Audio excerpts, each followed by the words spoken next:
The day is finally upon us. It is time for the 2020 presidential election.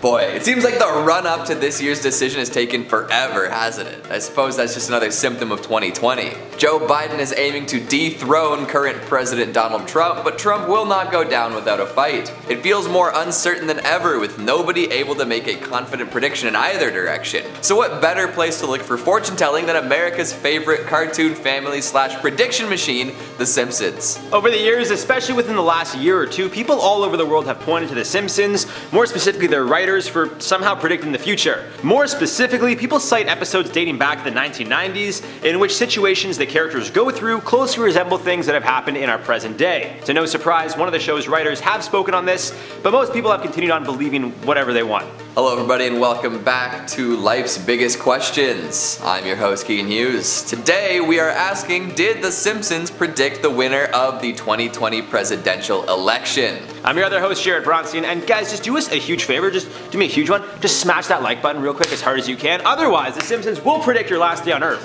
And who wants to know that? That's kind of scary. So let us know in the comments down below your favorite Simpsons characters before we get into this one, but for now, we gotta get into it. So now we're getting into it, so I hope you let us know by now. As we know, over the years, people have claimed The Simpsons are responsible for predicting the future one way or another. Time and time again, year after year, there appears to be claims that they either predicted Trump's presidency or our current pandemic, murder hornets, the list goes on. And although some of these episodes have appeared to be incredibly accurate in predicting the future, the writers behind the episodes have made it clear they're not fortune tellers. But maybe that's just what they want us to think. On a more serious note, one of the show's writers, Bill Oakley, made it pretty clear that when they write the show, they tend to satirically write about things that have happened in the past, and because history repeats itself, it seems as if they're fortune tellers. Still, some people are sold on the idea that the writers know something us regular folks don't, and to no surprise, a lot of fans of the show and people just anxiously awaiting the results of our current election are currently looking through old Simpsons episodes to find out any clues or hints as to how things could potentially play out. I mean, after all, they did predict the faulty voting machines back in a 2008 episode, which came to fruition during the 2012 election, so weird. Recently, The Simpsons premiered an episode with a whole lot to say about the upcoming election. They've never shied away from politics, so it makes sense that they're getting their 5 cents in before the votes are counted. Interestingly enough, it was part of their annual Halloween special known as the Treehouse of Horror. Feels like we're living in a horror world lately, doesn't it?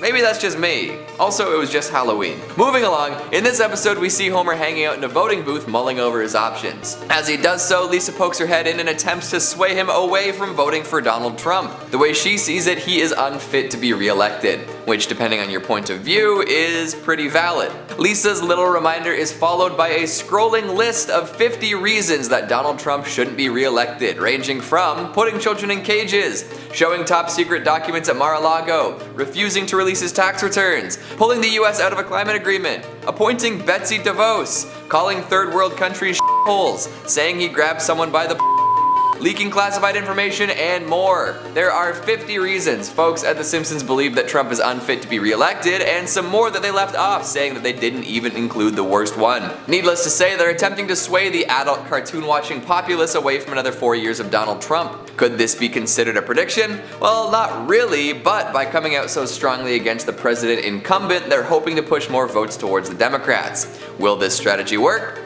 Well, it's not really likely that a last-minute list on a once popular television show will really change anyone's minds. People who didn't like Trump before they saw this episode probably still won't like Trump, and people who supported Trump prior to viewing this long list will probably see it as a bunch of cheap shots and not be swayed in any way. Maybe by saying that they haven't said the worst one, the writers are predicting that Trump will somehow one-up himself once again. Incredible to think about. Now, when looking at some of Simpsons' past predictions, such as the faulty voting machines, and even one as specific as Team USA beating Sweden in curling at the Olympics, because really, who in a million years would even think about that? You realize sometimes they really are spot on. Coincidence? Or maybe they're from the future? It's possible that the answer is both, but there's also a very important factor when looking at a handful of these predictions. They never happened in the first place. For example, there was a photo of Donald Trump laying in a coffin from an apparent Simpsons episode in which everyone thought they predicted his death. Turns out that scene was never in an episode, and instead some fan art started going viral showing Trump in a coffin, which led people to believe the Simpsons somehow predicted he was going to die relatively soon. It's important to mention that picture went viral right around the time that he announced he had COVID. Their prediction of our current pandemic is also a little iffy, as yes, they made an episode in which a flu infects people all over Springfield, and hornets also wreak havoc. But the box holding the hornets in the episode definitely didn't say murder hornets, and the image of Kent Brockman, the Simpsons local news anchor, reading about the coronavirus from an episode back in 1993 was also altered. Originally it showed a dinosaur with a thermometer, which read Osaka flu. Someone covered that image to make it appear to be a story about cats, which was then interrupted about breaking news regarding coronavirus. What I'm getting at is, if you see any predictions regarding the election, fact check, because who knows if The Simpsons actually even made whatever you're sourcing. Now, after all these years of making predictions, one has to wonder if the folks over at The Simpsons believe that they have some sort of higher power. It's a little far-fetched, but wouldn't you think that you had some hand in predicting the future if it happened so many times? Maybe you'd remain skeptical, but there would always be that thought at the back of your head, wondering if these predictions were possible. So if this is the case, maybe some of the folks over at The Simpsons have actually decided to try and force some predictions to come true. They're definitely self-aware at this point, with little nods to their predictive prowess in the past. So what if they do their best to manifest the kind of future they want? Kind of like witchcraft, but instead of using magic, they're using sitcom scripts. Not quite as interesting, but maybe just as effective. They haven't specifically done it yet, especially related to the 2020 election, but they could be cooking up some new content to force the future into the shape they desire. So, what do you think? Have they predicted this year's winner? I think regardless of what happens, it's gonna just be a nightmare, so no. No. I mean, you could look we at- haven't had any like US descending into total madness Simpson episodes yet, so they really didn't. You could look at any Treehouse of Horror though, and it's like that is literally Fair, yeah. gonna be Zombies are coming back. something's gonna happen. You know, I don't know what, but something. The shinning, people become psychic and go Something's gonna crazy. happen. I don't know. Just, in case you guys are confused, no, they did not predict the election. But again, who knows? Maybe somebody will go back to an episode from 2006 and be like, oh, there was this one thing that kind of connects to this, which makes me think this happened. And then True. people are gonna be like, yeah, they predicted it.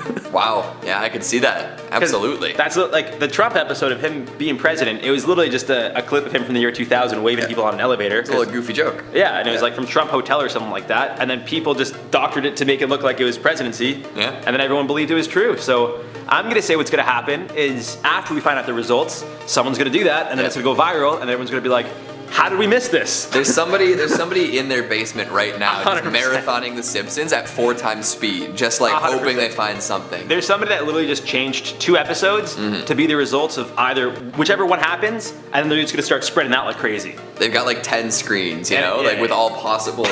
They have 2 possible future templates, predictions. and they just gonna insert the name Yeah. of who wins. As soon as it happens, doom, they hit that button. It's like comic book guy. That's who it's gonna be too. Yeah. Oh yeah. He's sitting there just He's ready. He's in his basement eating a breakfast burrito. Delicious. Worst election Worst election ever.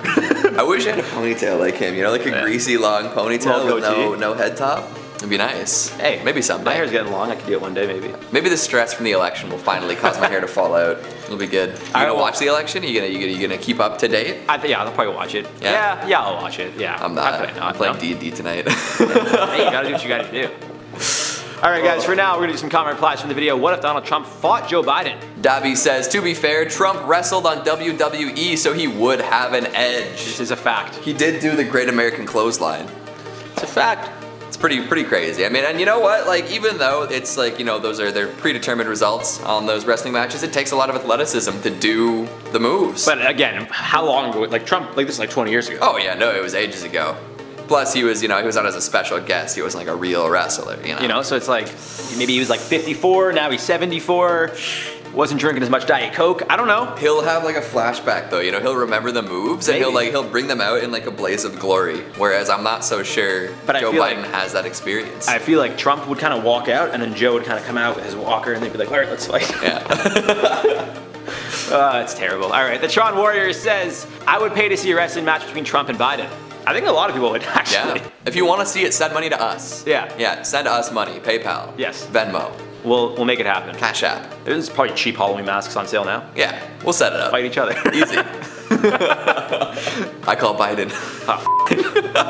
Something says it will be awesome if all the past presidents came back to life to watch it. Oh, that would be wicked. Imagine the peanut Crazy. gallery of all the past wild. presidents coming back to watch that wrestling Like at the Coliseum, they're just all Yeah. sitting on.